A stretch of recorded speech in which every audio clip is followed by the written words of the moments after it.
امام حسین کا راستہ روکنے کے لیے سب سے پہلے یزید کی فوج سے جو شخص آیا تھا اس کو حر بن یزید کہتے ہیں. حر بن یزید الریاعی 1000 کا لشکر لے کر کے یہ امام حسین کا راستہ روکنے آئے.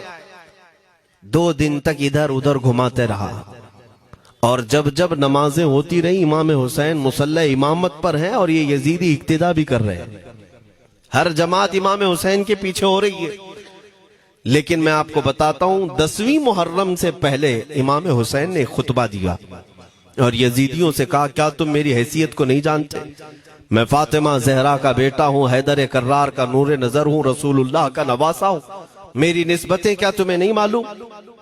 تم میرے خون سے اپنے ہاتھوں کو نہ رنگو. میں تمہارے پاس آپشن رکھتا ہوں، میں اس راستے سے اپنے واپس مدینے کی طرف جاتا ہوں یا کسی ساحل کی طرف یا دمشق جاؤں گا. جنگ کرنا نہیں چاہتا تم سے.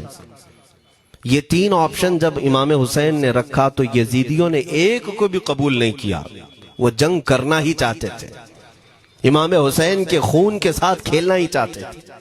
لیکن جو حر بن یزید ہے، توجہ چاہتا ہوں، جو خود امام حسین کا راستہ روکنے کے لیے آیا، اس کے دل میں یہ بات آئی اور اس نے آ کر کے 10ویں محرم کو یزیدیوں سے کہا میاں مان لو حسین کی بات، 3 میں سے کوئی ایک بات مان لو، ہم جنگ نہیں کرنا چاہتے، وہ رسول اللہ کے بیٹے ہی تو ہیں.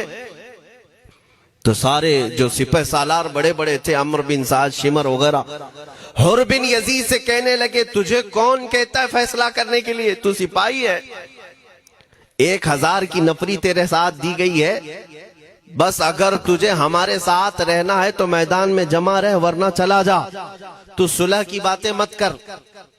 حر بن یزید اسی دن 10ویں محرم کو ان یزیدیوں سے کہتا اچھا اگر تم میرے اس بات کو نہیں مانتے تو تمہاری سپہ سالاری تمہیں مبارک، میں حسین کے خیمے میں جا رہا ہوں. جو یزید کی طرف سے آیا تھا وہ کدھر چلا گیا؟ مولا حسین کے خیمے میں. کب؟ صرف 10ویں محرم، ایک روایت میں 9ویں محرم کو.